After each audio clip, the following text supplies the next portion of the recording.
ಎಲ್ಲರಿಗೂ ನಮಸ್ಕಾರ.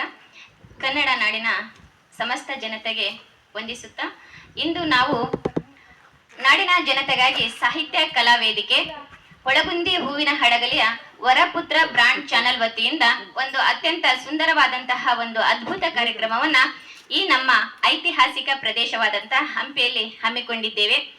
ಈ ಹಂಪಿಯಲ್ಲಿ ನಾವು ಇಂದು ಅತ್ಯಂತ ಅದ್ಭುತವಾದಂತಹ ಕಾರ್ಯಕ್ರಮವನ್ನು ಹಮ್ಮಿಕೊಂಡಿದ್ದೇವೆ. ಆ ಕಾರ್ಯಕ್ರಮ ಯಾವುದಪ್ಪ ಅಂತಂದ್ರೆ, ಮೊದಲನೇದಾಗಿ ಹಂಪಿಯ ಒಳನೋಟ ಕೃತಿಯ ಅವಲೋಕನ.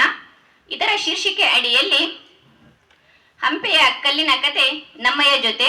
ಇದರ ಕರ್ತೃ ಎಂ ಶಿವಪ್ರಕಾಶ್, ಹಂಪಿ ಕನ್ನಡ ವಿಶ್ವವಿದ್ಯಾಲಯದ ಉಪ ಕುಲಸಚಿವರು. ಈ ಒಂದು ಅತ್ಯಂತ ಕಾರ್ಯಕ್ರಮವನ್ನ ಯಶಸ್ವಿಗೊಳಿಸಬೇಕಾಗಿ ಎಲ್ಲರಲ್ಲೂ ಕೇಳಿಕೊಳ್ತೇನೆ. ಈ ಕಾರ್ಯಕ್ರಮಕ್ಕೆ ಆಗಮಿಸಿದಂತಹ ಎಲ್ಲ ಗಣ್ಯರನ್ನ ವೇದಿಕೆಗೆ ಆಹ್ವಾನಿಸುತ್ತಿದ್ದೇನೆ. ಮೊದಲನೇದಾಗಿ ಹಂಪಿ ಕನ್ನಡ ವಿಶ್ವವಿದ್ಯಾಲಯದ ಉಪ ಕುಲಸಚಿವರಾದಂತಹ ಎಂ ಶಿವಪ್ರಕಾಶ್ ಸರ್ ಅವರು ದಯಮಾಡಿ ವೇದಿಕೆಗೆ ಬರಬೇಕಂತ ಕೇಳಿಕೊಳ್ತಿದ್ದೇನೆ, ಜೋರಾದ ಚಪ್ಪಾಳೆ ಮೂಲಕ. ಅದೇ ರೀತಿಯಾಗಿ ಶ್ರೀಮತಿ ಪಲ್ಲವಿ ಶಿವಪ್ರಕಾಶ್ ಮೇಡಮ್ ರವರು ಈ ಸಭೆಗೆ ಬಂದು ಮೆರುಗನ್ನ ತುಂಬಬೇಕಾಗಿ ಕೇಳಿಕೊಳ್ತೇನೆ, ಜೋರಾದ ಚಪ್ಪಾಳೆಯ ಮೂಲಕ ಅವರಿಗೂ ಕೂಡ ಸ್ವಾಗತ. ಭೂಷಣ್ ಸರ್ ಟಿಎಂ, ಶರಣ ಸಾಹಿತ್ಯ ಪರಿಷತ್ ಅಧ್ಯಕ್ಷರು ಹಡಗಲಿ, ಇವರು ಸಹ ಈ ಕಾರ್ಯಕ್ರಮಕ್ಕೆ ಬರಬೇಕಾಗಿ ಕೇಳಿಕೊಳ್ಳುತ್ತಿದ್ದೇನೆ. ನಂತರ ಡಾಕ್ಟರ್ ಮಲ್ಲಿಕಾರ್ಜುನ್ ಮನ್ಪಡೆ, ಜಾನಪದ ವಿಶ್ವವಿದ್ಯಾಲಯದ ಪ್ರಾಧ್ಯಾಪಕರು, ಕರ್ನಾಟಕ ಸಾಹಿತ್ಯ ಅಕಾಡೆಮಿಯ ಸದಸ್ಯರು, ಇವರು ಕೂಡ ಈ ಕಾರ್ಯಕ್ರಮಕ್ಕೆ ಬರಬೇಕಾಗಿ ಕೇಳಿಕೊಳ್ಳುತ್ತಿದ್ದೇನೆ. ಹಾಗೆ ಈ ಕಾರ್ಯಕ್ರಮಕ್ಕೆ ವೆಂಕಟೇಶ್ ಬಡಿಗೇರ್ ಸರ್ ಅವರು ಆಗಮಿಸಬೇಕಾಗಿ ಕೇಳಿಕೊಳ್ಳುತ್ತೇನೆ, ಜೋರಾದ ಚಪ್ಪಾಳೆಯ ಮೂಲಕ. ಅದೇ ರೀತಿಯಾಗಿ ಜಾನಪದ ವಿಶ್ವವಿದ್ಯಾಲಯದ ಪ್ರಾಧ್ಯಾಪಕರು ಹಾಗೂ ಕರ್ನಾಟಕ ಸಾಹಿತ್ಯ ಅಕಾಡೆಮಿ ಸದಸ್ಯರಾದಂತಹ ಡಾಕ್ಟರ್ ಮಲ್ಲಿಕಾರ್ಜುನ್ ಮನ್ಪಡೆ ಸರ್ ಅವರು ಈ ಕಾರ್ಯಕ್ರಮಕ್ಕೆ ಆಗಮಿಸಬೇಕು. ದಯವಿಟ್ಟು ನಾಗಭೂಷಣ್ ಸರ್ ವೇದಿಕೆ ಮೇಲೆ ಆಗಮಿಸಬೇಕು. ಈ ಕಾರ್ಯಕ್ರಮದ ಘಟ್ಟ ಪ್ರಾರ್ಥನೆಯ ಮೂಲಕ ಈ ಕಾರ್ಯಕ್ರಮವನ್ನ ಪ್ರಾರಂಭಿಸೋಣ. ಪ್ರಾರ್ಥನೆ ರೇಣುಕಾ ಮೇಡಮ್ ಅವರಿಂದ. ವೇದಿಕೆಯ ಮೇಲಿರುವ ಎಲ್ಲ ರೀತಿ ಕಾರ್ಯಕ್ರಮದಲ್ಲಿ ಭಾಗಿಯಾಗಿರುವಂತಹ ಎಲ್ಲ ಕಲಾಪ್ರೇಮಿಗಳಿಗೂ ನನ್ನ ನಮನಗಳನ್ನು ಸಲ್ಲಿಸುತ್ತಾ ಈ ಕಾರ್ಯಕ್ರಮದಲ್ಲಿ ಪ್ರಾರ್ಥನೆಯನ್ನು ಹಾಡುತ್ತೇನೆ. ಜಯ ಕರ್ನಾಟಕ ಜಯ ಕರ್ನಾಟಕ ಜಯ ಕರ್ನಾಟಕ ಮಾತೆ, ಜಯ ಕರ್ನಾಟಕ ಜಯ ಕರ್ನಾಟಕ ಜಯ ಕರ್ನಾಟಕ ಮಾತೆ. ಸುತರೆಲ್ಲ ಕೂಡಿ ಜಯ ಗೀತೆ ಹಾಡಿ ವಂದಿಪೆವು ಜನ್ಮದಾತೆ. ಸುತರೆಲ್ಲ ಕೂಡಿ ಜಯ ಗೀತೆ ಹಾಡಿ ವಂದಿಪೆವು ಜನ್ಮದಾತೆ. ಕೋಲಾರ ಚಿನ್ನ ಹಂಪೆಯು ಚೆನ್ನ, ಮೈಸೂರು ಶ್ರೀಗಂಧ ಚಂದ. ಸಾಹಿತ್ಯ ಕಲೆಯು ಸಂಸ್ಕೃತಿಯ ನೆಲೆಯು ಚೆನ್ನ, ಮೈಸೂರು ಶ್ರೀಗಂಧ ಚಂದ. ಸಾಹಿತ್ಯ ಕಲೆಯು ಸಂಸ್ಕೃತಿಯ ನೆಲೆಯು, ಆಗರವು ನಮ್ಮ ನೆಲವು, ಆಗರವು ನಮ್ಮ ನೆಲವು. ಜಯ ಕರ್ನಾಟಕ ಜಯ ಕರ್ನಾಟಕ ಜಯ ಕರ್ನಾಟಕ ಮಾತೆ. ಸ್ವಾತಂತ್ರ್ಯಕ್ಕಾಗಿ ಹೋರಾಡಿ ಮಡಿದ ಕಿತ್ತೂರ ರಾಣಿ, ಕಿತ್ತೂರ ವೀರ ರಾಣಿ. ಕೆಚ್ಚದೆಯ ಕಲಿಯು ಮೈಸೂರು ಹುಲಿಯು, ಹೆಮ್ಮೆಯದು ನಮ್ಮ ಕುಲವು. ಸ್ವಾತಂತ್ರ್ಯಕ್ಕಾಗಿ ಹೋರಾಡಿ ಮಾಡಿದ ಕಿತ್ತೂರ ವೀರ ರಾಣಿ. ಕೆಚ್ಚದೆಯ ಕಲಿಯು ಮೈಸೂರ ಹುಲಿಯು, ಹೆಮ್ಮೆಯದು ನಮ್ಮ ಕುಲವು, ಹೆಮ್ಮೆಯದು ನಮ್ಮ ಕುಲವು. ಜಯ ಕರ್ನಾಟಕ ಜಯ ಕರ್ನಾಟಕ ಜಯ ಕರ್ನಾಟಕ ಮಾತೆ. ಲಕ್ಷ್ಮೀಶರನ್ನ ನರಣಪ್ಪ ಜನ್ನ, ಮುದ್ದಣ ಹರಿಹರ ಪಂಪ.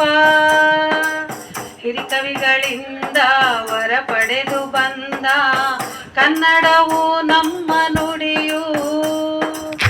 ಲಕ್ಷ್ಮೀಶರನ್ನ ನರಣಪ್ಪ ಜನ್ನ, ಮುದ್ದಣ ಹರಿಹರ ಪಂಪ ಹಿರಿಕವಿಗಳಿಂದ ವರ ಪಡೆದು ಬಂದ ಹೆಮ್ಮೆಯದು ನಮ್ಮ ನುಡಿಯು, ಹೆಮ್ಮೆಯದು ನಮ್ಮ ನುಡಿಯು. ಜಯ ಕರ್ನಾಟಕ ಜಯ ಕರ್ನಾಟಕ ಜಯ ಕರ್ನಾಟಕ ಮಾತೆ, ಸುತರೆಲ್ಲ ಕೂಡಿ ಜಯ ಗೀತೆ ಹಾಡಿ ವಂದಿಪೆವು ಜನ್ಮದಾತೆ, ವಂದಿಪೆವು ಜನ್ಮದಾತೆ, ವಂದಿಪೆವು ಜನ್ಮದಾತೆ.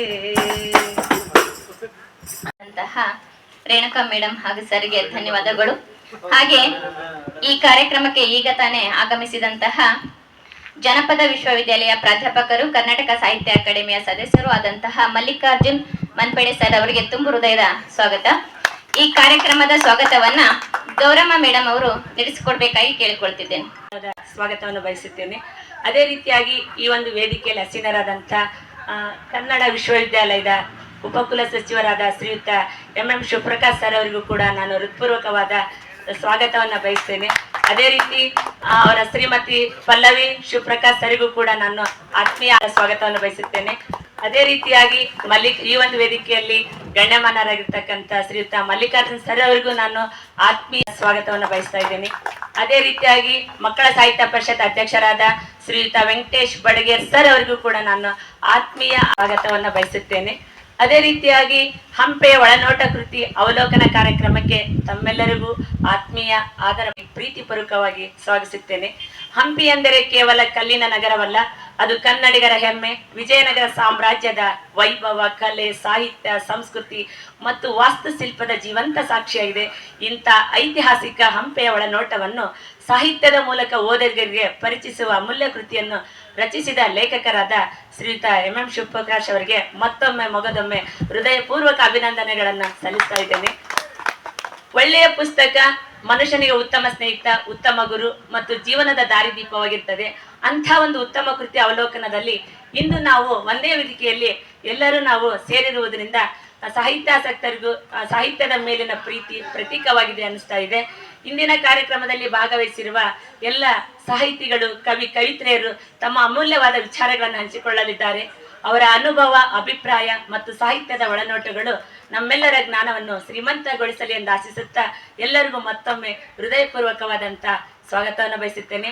ಅದೇ ರೀತಿ ಈ ಕಾರ್ಯಕ್ರಮವನ್ನು ಯಶಸ್ವಿಯಾಗಿ ರೂಪಿಸಲು ಶ್ರಮಿಸಿದ ನಾಡಿನ ಜನತೆಗಾಗಿ ಸಾಹಿತ್ಯ ಕಲಾ ವೇದಿಕೆಯ ಸಂಸ್ಥಾಪಕರಾದ ಶ್ರೀಯುತ ಚೆನ್ನೀರ್ಸ್ವಾಮಿ ಹಿರೇಮಠ್ ಹೊಳಗುಂದಿ ಅವರಿಗೂ ಕೂಡ ಸಾಹಿತ್ಯ ಸೇವೆಯನ್ನು ಹೃತ್ಪೂರ್ವಕವಾಗಿ ಅಭಿನಂದಿಸುತ್ತಾ ಅವರಿಗೂ ಪ್ರೀತಿಪೂರ್ವಕವಾದಂಥ ಸ್ವಾಗತವನ್ನು ಬಯಸುತ್ತೇನೆ. ಈ ಕಾರ್ಯಕ್ರಮಕ್ಕೆ ಸ್ಥಳವನ್ನು ಮಾಡಿಕೊಟ್ಟಂತ ಪ್ರಾಂಶುಪಾಲರಿಗೂ ಕೂಡ ನಾನು ಆತ್ಮೀಯ ಸ್ವಾಗತವನ್ನು ಬಯಸ್ತೇನೆ. ಅದೇ ರೀತಿಯಾಗಿ ಅನುಪಸ್ಥಿತಿಯಲ್ಲಿರುವಂತಹ ಗಣ್ಯಮಾನ್ಯರಿಗೂ ಕೂಡ ನಾನು ಹೃತ್ಪೂರ್ವಕವಾದ ಸ್ವಾಗತವನ್ನು ಬಯಸುತ್ತಾ ಹಾಗೆ ರೀತಿ ಪರೋಕ್ಷವಾಗಿ ಪ್ರತ್ಯಕ್ಷವಾಗಿ ಸಹಕರಿಸಿದ ನಮ್ಮೆಲ್ಲ ಪದಾಧಿಕಾರಿಗಳಿಗೂ ಕೂಡ ನಾನು ಹೃತ್ಪೂರ್ವಕವಾದ ಸ್ವಾಗತವನ್ನು ಬಯಸುತ್ತಾ ಸ್ವಾಗತ ಕಾರ್ಯಕ್ರಮಕ್ಕೆ ವಿರಾಮ ನೀಡ್ತೇನೆ. ಕಟ್ಟಾಗಿ ಹಂಪೆಯ ಒಳನೋಟ ಕೃತಿಯ ಲೋಕಾರ್ಪಣೆಯ ಬಗ್ಗೆ ಸ್ವಾಗತವನ್ನು ಮಾಡಿದಂತಹ ಗೌರಮ್ಮ ಮೇಡಮ್ ಅವರಿಗೆ ತುಂಬು ಹೃದಯದ ಧನ್ಯವಾದಗಳು. ಈ ಕಾರ್ಯಕ್ರಮದ ಉದ್ಘಾಟನೆ ಈ ವೇದಿಕೆಯಲ್ಲಿ ಆಸೀನರಾದಂತಹ ಎಲ್ಲಾ ಗಣ್ಯರು ಗಿಡಕ್ಕೆ ನೀರೆರೆಯುವುದರ ಮೂಲಕ ಈ ಕಾರ್ಯಕ್ರಮವನ್ನು ಉದ್ಘಾಟಿಸಬೇಕಾಗಿ ಕೇಳಿಕೊಳ್ಳುತ್ತೇನೆ.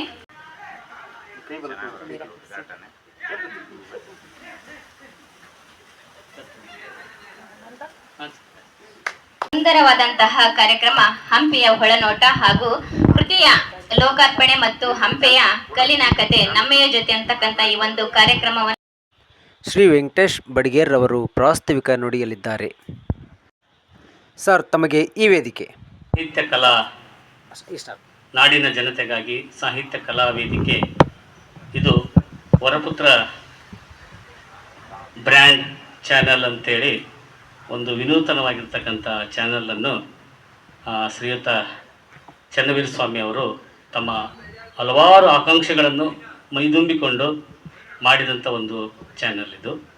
ಈ ಚಾನೆಲ್ ಒಂದು ಉತ್ತಮವಾದಂಥ ಕಾರ್ಯಗಳನ್ನು ಮಾಡುವುದರ ಮೂಲಕ ಅದು ನಾಡಿನ ಸಂಸ್ಕೃತಿ ಮತ್ತು ಭಾವನೆಗಳನ್ನು ಹಿಡಿದಿಟ್ಟುಕೊಳ್ಳುವಂಥ ಕೆಲಸವನ್ನು ಈ ಒಂದು ಕಾರ್ಯಕ್ರಮ ಮಾಡ್ತದೆ. ಈ ಕಾರ್ಯಕ್ರಮ ಮೊಟ್ಟ ಮೊದಲ ಬಾರಿಗೆ ಅವರ ಊರಿನಲ್ಲೇ ಒಳಗುಂದಿಯಲ್ಲಿ ಪ್ರಾರಂಭವಾಯಿತು.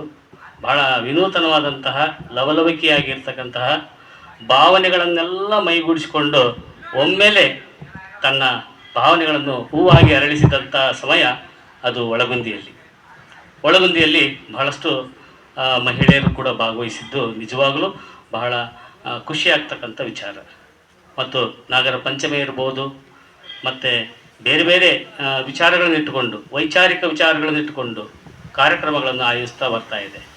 ಒಟ್ಟಾರೆ ಎಲ್ಲ ಕಾರ್ಯಕ್ರಮಗಳಿಗಿಂತ ಇದು ವಿನೂತನವಾದಂಥ ಕಾರ್ಯಕ್ರಮ. ಆ ವಿನೂತವಾದಂತಹ ಕಾರ್ಯಕ್ರಮ ಅದು ಇವತ್ತಿನ ದಿನ ಇದು ಹಂಪಿ ವಿರೂಪಾಕ್ಷೇಶ್ವರ ಸ್ವಾಮಿ ಪದವಿ ಮಹಾವಿದ್ಯಾಲಯದಲ್ಲಿ ನಡೀತಿರುವುದು ಬಹಳ ಆಶ್ಚರ್ಯಕರ ಮತ್ತು ಹೆಮ್ಮೆ ಮತ್ತು ನಮ್ಮೆಲ್ಲರಿಗೂ ಖುಷಿ ಕೊಡ್ತಕ್ಕಂಥ ವಿಚಾರ. ಇದು ಕೇವಲ ಸುಮ್ಮನೆ ಚಾನಲ್ ಮಾಡಿಬಿಟ್ಟು ಹರಟೆ ಹೊಡೆಯುವಂಥ ಕಾರ್ಯಕ್ರಮ ಅಲ್ಲ. ಇಲ್ಲಿ ಭಾವನೆಗಳನ್ನು ಹಿಡಿದಿಡುವಂಥ ಕೆಲಸವನ್ನು, ಮಳೆ ಹನಿ ನೀರು ಹೇಗೆ ಭೂಮಿಗೆ ತಾಕ್ತದೋ, ಹಸಿರು ಮೂಡ್ತದೋ, ಹಾಗೆ ಭಾವನೆಗಳು ಕೂಡ ಹಸಿರು ಮೂಡ್ತದೆ. ಆ ಭಾವನೆಗಳು ಹಸಿರು ಮೂಡ್ತಕ್ಕಂಥ ಕೆಲಸವನ್ನು ಈ ಚಾನಲ್ ಮಾಡ್ತಾ ಇದೆ. ಅಷ್ಟೇ ಅಲ್ಲ, ಬರೀ ಕೇವಲ ಒಂದು ಲೌಕಿಕ ಜೀವನಗಳದೊಂದೇ ಬದುಕನ್ನು ಕಟ್ಟಿಕೊಡುವಂಥ ಮಾತಲ್ಲ, ಜೊತೆಗೆ ನಮ್ಮ ನಾಡಿನ ಸಂಸ್ಕೃತಿ, ಸಂಸ್ಕಾರ, ಭಾವನೆಗಳನ್ನು, ಆ ಭಾವನೆಗಳು ಹೇಗೆ ವ್ಯಕ್ತಗೊಂಡಿವೆ ಅನ್ನೋದ್ರ ಬಗ್ಗೆ ಈ ಒಂದು ಕಾರ್ಯಕ್ರಮ ಆಯೋಜನೆ ಮಾಡ್ತಾ ಇದೆ. ಈ ಕಾರ್ಯಕ್ರಮದಲ್ಲಿ ಬಹಳ ಮುಖ್ಯವಾಗಿ ವಿಶೇಷವಾದ ಕಾರ್ಯಕ್ರಮ ಇಲ್ಲಿ ನಡೀತಿರೋದು ಹಂಪಿಯ ಒಳನೋಟ ಎನ್ನುವಂತಹ ಒಂದು ಕಾರ್ಯಕ್ರಮ ಇದೆಯಲ್ಲ, ಹಂಪಿಯ ಅಂತರಂಗ ಇದು. ಹಂಪಿ ಒಂದು ವಸ್ತು ಸಂಗ್ರಹಾಲಯ ಅಂತ ಕರಿತೀವಿ. ಈ ವಸ್ತು ಸಂಗ್ರಹಾಲಯದಲ್ಲಿ ಎಷ್ಟು ಒಳನೋಟಗಳದ ಅಂದರೆ ಸಾಕಷ್ಟು. ಒಂದನ್ನು ನೋಡ್ತಿದ್ದಂಗೆ ಇನ್ನೊಂದು ರೆಡಿಯಾಗಿರ್ತದೆ. ಇದು ಒಂಥರ ಒಡ್ಡರಾದನೆ ಕಥೆಯೊಳಗೆ ಕತೆ ಹೇಗೆ ಎಣೆದುಕೊಂಡು ಹೋಗ್ತದೋ ಅದೇ ರೀತಿಯಾಗಿ ಭಾವನೆಗಳ ಒಂದು ದೊಡ್ಡ ಗುಚ್ಛವೇ ಈ ಹಂಪಿ ಅಂತ ಹೇಳ್ಬೋದು. ಇಲ್ಲಿ ಸಾಕಷ್ಟು ವಿಚಾರಗಳು ತಿಳ್ಕೊಳ್ಳೋದಿದೆ. ಇಲ್ಲಿ ರಾಜ ಮಹಾರಾಜರ ಭಾವನೆಗಳಿವೆ. ಇಲ್ಲಿ ಅಷ್ಟೇ ಅಲ್ಲ, ಆ ಕಲ್ಲನ್ನು ಕಟ್ಟಿದಂತಹ ಶ್ರಮಿಕ ಜೀವಿಗಳ ಬದುಕು ಇದೆ. ಆ ಬದುಕಿನ ಒಳ ಅರ್ಥಗಳಿವೆ, ಒಳ ನೋವುಗಳಿವೆ, ಬಹಳಷ್ಟು ವಿಚಾರಗಳು ಈ ಹಂಪಿ ಒಳಗಿವೆ. ಈ ಹಂಪಿಯ ಒಳನೋಟದಲ್ಲಿ ನಮ್ಮ ಕೆಲವೊಂದು ನೋಟಗಳನ್ನು ನೋಡ್ಲಿಕ್ಕೆ ಸಾಧ್ಯ ಆಗುತ್ತೆ. ಯಾಕಂದರೆ ಇದನ್ನು ಸುಮಾರು ಪುಸ್ತಕಗಳಾಗಿ ಬರ್ತವೆ. ಇದು ಒಂದು ಭಾಗ ಅಂತ ಹೇಳ್ಬೋದು. ನಾವು ಸುಮಾರು 5-6 ಭಾಗ ಮಾಡ್ಬೋದು ಇದನ್ನು. ನಿಜವಾಗ್ಲೂ ಇದ್ರಾಗ ಅದು ಓದ್ತಾ ಹೋದಂಗೆಲ್ಲ ಮೈ ನೆವರೇಳುತ್ತದೆ, ಬಹಳ ರೋಮಾಂಚನಗೊಳ್ಳುತ್ತದೆ. ಇಂಥ ಒಂದು ಕಾರ್ಯಕ್ರಮ ಈ ಸಂದರ್ಭದಲ್ಲಿ ಮಾಡ್ತಾ ಇದ್ದೀವಿ. ಈ ಒಂದು ಕಾರ್ಯಕ್ರಮ ಅದು MM ಶಿವಪ್ರಕಾಶ್ ಸರ್ ಅವರು ಬಂದಿರೋದು ನಿಜವಾಗ್ಲೂ ಭಾಳ ಒಂಥರ ನನಗೆ ಮೈ ಒಂಥರ ನಡುಕು ಉಂಟಾಗುತ್ತೆ, ಒಂಥರ ಏನೋ ಒಂಥರ ಅನ್ನಿಸುತ್ತೆ. ಅವ್ರು ಬಂದಿರೋದು ನಿಜವಾಗ್ಲೂ ನನಗಂತ ಇದು ನಾನು ಕನಸ ಅಥವಾ ನನಸು ಅಂತ ಅಂದ್ಕೊಂಡಿದ್ದೆ. ಆದರೆ ಅವ್ರು ಬಂದಿರೋದು ಅವರ ಸಾನ್ನಿಧ್ಯದಲ್ಲಿ, ಅವರ ಜೊತೆಗೆ ಕೂತ್ಕೊಂಡು ಮಾತಾಡೋದಂದ್ರೆ ನನಗೆ ಯಾಕೋ ಸಂಕೋಚ. ಆದರೂ ಆ ಸಂಕೋಚವನ್ನು ಮರೆಮಾಚಿ ಈ ಒಂದು ಕಾರ್ಯಕ್ರಮಕ್ಕೆ ನಾನು ಭಾಗವಹಿಸಿದ್ದೀನಿ. ನಿಜವಾಗ್ಲೂ ಭಾಳ ಖುಷಿ ಆಯ್ತು. ಅದರಲ್ಲಿ ಸರ್ ಅವರ ಶ್ರೀಮತಿಯವರು ಕೂಡ ಈ ಒಂದು ಕಾರ್ಯಕ್ರಮಕ್ಕೆ ಆಗಮಿಸಿದ್ದು ಭಾಳ ಖುಷಿ ಆಯಿತು. ಮೇಡಮ್ ಅವರು ಪ್ರಾಥಮಿಕ ಶಾಲೆಯಲ್ಲಿ ಹೈಸ್ಕೂಲ್ ಶಿಕ್ಷಕರಾಗಿ ಇರೋದನ್ನು ನಾವು ನೋಡಿದ್ದೀವಿ. ಮೇಡಮ್ ಅವರು ಕೂಡ ಈ ಒಂದು ಕಾರ್ಯಕ್ರಮಕ್ಕೆ ಬಂದದಕ್ಕೆ ಭಾಳ ಖುಷಿ ಆಯಿತು. ಯಾಕಂದರೆ ನಮ್ಮ ಚಾನೆಲ್ಗೆ ಒಂದು ಹೈ ವೋಲ್ಟೇಜ್ ಶಕ್ತಿ ಬಂದಂತಾಗಿದೆ. ಯಾಕಂದರೆ ಮಹಿಳೆಯರು ವೇದಿಕೆಗೆ ಬಂದಿದ್ದು ಭಾಳ ಖುಷಿ ಆಗ್ತದೆ. ಯಾಕಂದರೆ ಎಷ್ಟೋ ಮಂದಿ ನೋಡ್ತೀವಿ ನಾವು, ಬರೀ ಗಂಡ್ಮಕ್ಕಳೇ ವೇದಿಕೆಗಳೇ ನೋಡಿದ್ದೀವಿ. ಆದರೆ ಒಬ್ಬ ಮಹಿಳೆಯನ್ನು ವೇದಿಕೆಗೆ ಹಚ್ಚಿಸಿದಂತಹ ಚನ್ನವೀರ ಸ್ವಾಮಿ ಅವರಿಗೆ ನಾನು ಧನ್ಯವಾದ ಹೇಳಲಿಕ್ಕೆ ಬಯಸ್ತೇನೆ. ಹಾಗೆ ಯಾಕೆಂದರೆ ನಾನು ಕೂಡ HMT ಹೆಣ್ಣು ಮಕ್ಕಳ ತಂದೆ, ಹಾಗಾಗಿ ನನಗೂ ಒಂದು ಅಸ್ಮಿತೆ ಇದೆ. ಹಾಗಾಗಿ ಆ ಅಸ್ಮಿತೆಯನ್ನು ಹೋಗಲಾಡಿಸಿದ್ದೀರಿ ಅಂತ ಹೇಳ್ಬೋದು. ಈ ಒಂದು ಕಾರ್ಯಕ್ರಮಕ್ಕೆ ವಿಶೇಷವಾಗಿ ನಮ್ಮ ನಾಡಿನಲ್ಲಿ ವೈಚಾರಿಕ ವಿಚಾರಗಳನ್ನು ಮೈ ತುಂಬಿಸಿಕೊಂಡು ಮತ್ತು ಈ ಕರ್ನಾಟಕ ಸಾಹಿತ್ಯ ಅಕಾಡೆಮಿಯ ಸದಸ್ಯರಾಗಿದ್ದಾರೆ ನಮ್ಮ ಡಾಕ್ಟರ್ ಮಲ್ಲಿಕಾರ್ಜುನ್ ಮಾನ್ಪಾಡಿ ಸರ್ ಅವರು. ಈ ಒಂದು ಕಾರ್ಯಕ್ರಮಕ್ಕೆ ನಿಜವಾಗ್ಲೂ ಭಾಳ ಖುಷಿ ಆಯಿತು. ಅವರು ಹೇಳ್ತಿದ್ದಂಗೆ ಒಪ್ಕೊಂಡು ಬಂದಿದ್ದಾರಲ್ಲ, ಒಪ್ಕೊಂಡು ನಮ್ಮ ಮಾತಿಗೆ ಅವರು ಪ್ರೀತಿಯಿಂದ ಬಂದಿದ್ದಾರೆ. ನಿಜವಾಗ್ಲೂ ಭಾಳ ಮಾನಸಿಕವಾಗಿ ನಾನು ಭಾಳ ಖುಷಿಯಾಗುತ್ತೆ. ಭಾಳ ಈ ಒಂದು ಕಾರ್ಯಕ್ರಮಗಳಿಗೆ ಅವರು ಬರೋದು ಅಪರೂಪ, ಯಾಕಂದರೆ ಬರೋದಿಲ್ಲ. ಆದರೂ ಬಂದಿದ್ದಾರಲ್ಲ, ಅದು ಭಾಳ ಖುಷಿ ನಮಗೆಲ್ಲ. ಹಾಗಾಗಿ ಅವರಿಗೂ ಕೂಡ ಪ್ರೀತಿಪೂರ್ವಕ ಧನ್ಯವಾದ ಸಲ್ಲಿಸ್ತೇನೆ. ನಿಮ್ಮೆಲ್ಲರಿಗೂ ಈ ಒಂದು ಸಣ್ಣ ವಿಚಾರಗಳನ್ನು ಇಟ್ಟುಕೊಂಡು ದೊಡ್ಡ ದೊಡ್ಡ ಮಾಹಿತಿಗಳನ್ನು ಕಲೆ ಹಾಕಿ ಮೈ ತುಂಬಿಸಿಕೊಂಡು ಒಂದು ವೈಚಾರಿಕ ಜೀವನದ ಜೊತೆಗೆ ಒಂದು ಉತ್ತಮವಾದಂಥ ಸಂದೇಶವನ್ನು ಕೊಡ್ತಾ ಇದೆ ವರಪುತ್ರ ಬ್ರ್ಯಾಂಡ್ ಚಾನೆಲ್. ಇದು ಮುಂದೊಂದು ದಿನ ವೈಚಾರಿಕ ಮಾಹಿತಿಗಳನ್ನು ತೆಗೆದುಕೊಂಡು ಹೋಗ್ತದೆ. ಒಂದೊಂದು ಹಂತದಲ್ಲಿ ಒಂದೊಂದು ವೈವಿಧ್ಯಮಯವಾದಂಥ ಕಾರ್ಯಕ್ರಮಗಳನ್ನು ಹಮ್ಮಿಕೊಳ್ತದೆ ಅಂತ ಹೇಳ್ತಾ ನನ್ನ 2 ಮಾತುಗಳನ್ನು ಮುಗಿಸ್ತೇನೆ. ತುಂಬ ಧನ್ಯವಾದ. ಸರ್ ಅವರಿಗೆ ತುಂಬ ಹೃದಯದ ಧನ್ಯವಾದಗಳು. ಈಗ ಈ ಹಂಪಿ ಒಳನೋಟ ಕೃತಿಯನ್ನು ಬರೆದಂತಹ MM ಶಿವಪ್ರಕಾಶ್ ಸರ್ ಅವರ ಬಗ್ಗೆ ಲೇಖಕರ ಪರಿಚಯ ಎರಿಸ್ವಾಮಿ ಸರ್ ಇವರಿಂದ. ಇವತ್ತು ನಾಡಿನ ಜನತೆಗಾಗಿ ಸಾಹಿತ್ಯ ಕಲಾ ವೇದಿಕೆ ಒಳಗೊಂದಿ ಹೂವಿನ ಹಡಗಲಿ ವರಪುತ್ರ ಬ್ರ್ಯಾಂಡ್ ಚಾನಲ್ ಅವರು ಹಮ್ಮಿಕೊಂಡಿರುವ ಕಾರ್ಯಕ್ರಮದಲ್ಲಿ ಹಂಪಿಯ ಒಳನೋಟ ಅನ್ನುವಂಥ ಈ ಕೃತಿಯ ಒಬ್ಬ ಕರ್ತೃವನ್ನು ನನಗೆ ಪರಿಚಯಿಸಲಿಕ್ಕೆ ಬಹಳಷ್ಟು ಖುಷಿ ಆಗ್ತದೆ. ಮತ್ತು ಹೆಣ್ಣರ ಜೀವನ ಮೌಲ್ಯಗಳನ್ನು ಬರೀತಾರೆ. ಅದರಲ್ಲಿ ಅವ್ರು ಎದುರಿಸಿರ್ತಕ್ಕಂಥ ಸಮಸ್ಯೆಗಳು, ಅವ್ರು ಫೇಸ್ ಮಾಡಿರ್ತಕ್ಕಂಥ ಕೆಲವು ಘಟನೆಗಳು, ಆಮೇಲೆ ಅವರಿಗೆ ಅವ್ರ ಹಿಂದೆ ನಿಂತಿರ್ತಕ್ಕಂಥವ್ರು ಸಪೋರ್ಟ್ ಯಾರು ಇದ್ರು, ಆಮೇಲೆ ಅದು ನಮ್ಮ ಎನ್ ತಿಪ್ಪಣ್ಣ ಅನ್ನುವಂಥ ಒಬ್ಬ MLCಗಳು ಅದನ್ನು ಅಧಿವೇಶನದಲ್ಲಿ ಪರಿಚಯ ಮಾಡಿ ಇನ್ಮೇಲೆ ನಾವು ಚಿದಾನಂದ ಮೂರ್ತಿ ಸರ್ ಅವರು ನಮ್ಮ ಹೋರಾಟ ಇನ್ಮೇಲೆ ಹಂಪಿ ಉಳಿಸಿ ಅನ್ನುವಂಥ ಹೋರಾಟಕ್ಕೆ ತೊಡಗಿಸ್ಕೊಂಡ್ರು. ಅಂದರೆ ಹಂಪಿಯನ್ನ ಬೆಂಗಳೂರು ತನಕ ತಗೊಂಡೋಗಿ ಎಲ್ಲರ ಹೋರಾಟವನ್ನ ಇವತ್ತು ಹಂಪಿ ಇಷ್ಟು ಸುಂದರವಾಗಿದೆ, ಇಷ್ಟು ಸೈಲೆಂಟ್ ಆಗಿದೆ.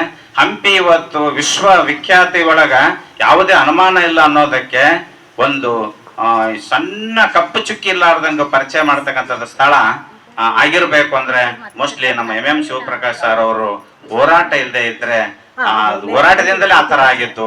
ಅವ್ರನ್ನ ನಾವು ನಿಜವಾಗ್ಲೂ ಅಭಿನಂದಿಸಬೇಕು ಅನ್ನುವಂಥದ್ದು ಸಣ್ಣ ಒಂದು. ಈಗ ನಾವು ಹಂಪಿಗೆ ಹೋದಾಗ ಮಾತಾಡ್ತಿದ್ವಿ, ನನಗೆ ಬಹಳ ಬೇಜಾರಾಯ್ತು ಅಂದ್ರು ಯಾರು ರೇಣುಕಾ ಮೇಡಮ್. ಯಾಕೆ ಅಂತಂದ್ರೆ ಏನು ಹಂಪಿ ಕಲ್ಲು ಬಿರುಕು ಬಿಟ್ಟಿದೆಯಲ್ಲ ಅಂತ. ಈ ಸರ್ ಇದು 1992 ಎಷ್ಟರಲ್ಲೇ ಹಂಪಿ ಕಲ್ಲು ಬಿರುಕು ಅಂತ ಒಂದು ಪತ್ರಿಕೆ ಬರೆದಾಗ ಇಡೀ ಸ್ಟೇಷನ್ಗೆಲ್ಲ ಓಡಾಡಿ ಅವರು ತಮ್ಮನ್ನ ಇದು ಮಾಡ್ತಾರೆ. ಆ ಥರ ಹೋರಾಟದ ಬರಹಗಳು ಅಲ್ಲಿ ಇತ್ತು ಅನ್ನುವಂಥದ್ದು. ಇಲ್ಲಿ ಹಕ್ಕ ಬಕ್ಕ ಅದಕ್ಕೆ ಅದರಲ್ಲಿ ಏನು ಆಡ್ಬೇಕು ಅಂತ ಆಟ ತೋರಿಸೋದ್ರೆ ಕೃಷ್ಣದೇವರಾಯ ಅದ್ರ ಮೇಲೆ ಆಟ ಆಡಿಸಿ ಹೋಗಿಬಿಡ್ತಾರೆ. ಆ ಆಟ ಆಡಿಸಿದ್ದ ಒಳನೋಟಗಳನ್ನ ಇವತ್ತು ಹಿಡಿದಿಟ್ರು ಯಾರು? MM ಶಿವಪ್ರಕಾಶ್ ಸರ್ ಅವರು. ನಿಜವಾಗ್ಲೂ ಸರ್ ಆ ಥರ ಲೇಖನಗಳು ನಾವು ನಮ್ಮ ಮೈ ರೋಮಾಂಚನಗೊಳಿಸ್ತದೆ ಅನ್ನುವಂಥದ್ದು ನಾವಿಲ್ಲಿ ಕೇಳ್ತೀವಿ. ಇದು ಸಾಂಸ್ಕೃತಿಕ ರಾಜಧಾನಿ ಹಂಪೆ ಅಂತ ಕರಿತೀವಿ. ಇಲ್ಲಿ ನನಗೂ ಇದು ಮಾಡ್ತಾರೆ ಅವ್ರು, ಏನು ಸಾಂಸ್ಕೃತಿಕ ರಾಜಧಾನಿ ಹಂಪೆ ಮತ್ತು ಆದಿಮಾನವ ನೆಲೆ ಅಂತ ನಾನೊಂದು 2 ಅದನ್ನು ಓದ್ಕೊಂಡಿದ್ದೆ ಅನ್ನುವಂಥದ್ದು.